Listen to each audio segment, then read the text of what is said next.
Welcome to the Colorado Department of Education updates for the School Health Services Program. The Colorado Department of Education, otherwise known as CDE, works in collaboration with the Colorado Department of Healthcare Policy and Financing, otherwise known as HCPA, to support districts with the administration of their school Medicaid program. During this session, I will be covering these three topics: local services plan, the yearly reimbursement spending reports, and parental consents. As a reminder, local services plans, otherwise known as your program's LSP, are good for 5 years. Let's talk about LSP revisions. If your district sees a need to revise the LSP before it expires, revisions are allowed during that 5-year period. If you're considering making revisions to your LSP, these are the requirements. Any revisions that are made must align with your community's health assessment, and the revision proposal must include the following: the revised plan and the LSP companion form.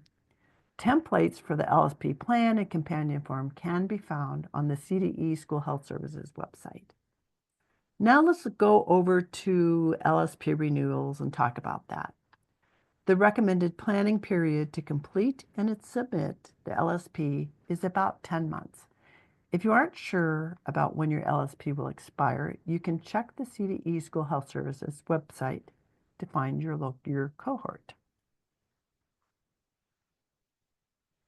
Now let's review information about parental consents.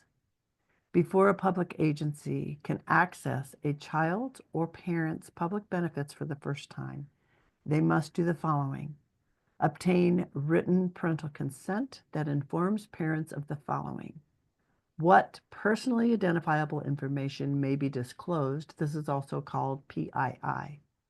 Why and with whom the information will be shared. This is required under the federal law titled Family Education Rights and Privacy Act. This is also known as FERPA. It's important to understand that these parental consent forms are only about the disclosure or sharing personally identifiable information, PII, which is necessary for billing purposes.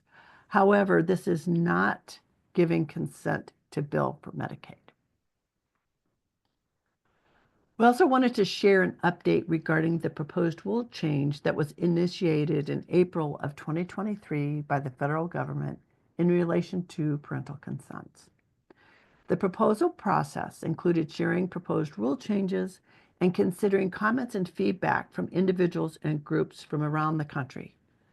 During this process, districts were instructed not to make changes until a decision was announced by the U.S. Department of Education.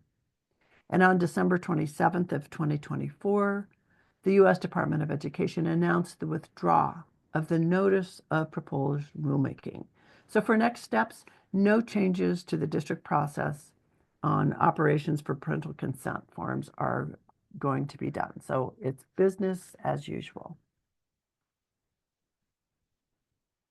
Here are some final reminders we'd like to share with you. If your district is participating in the comprehensive review this year, your parental consent forms are due to CDE by Friday, February 28th, 2025.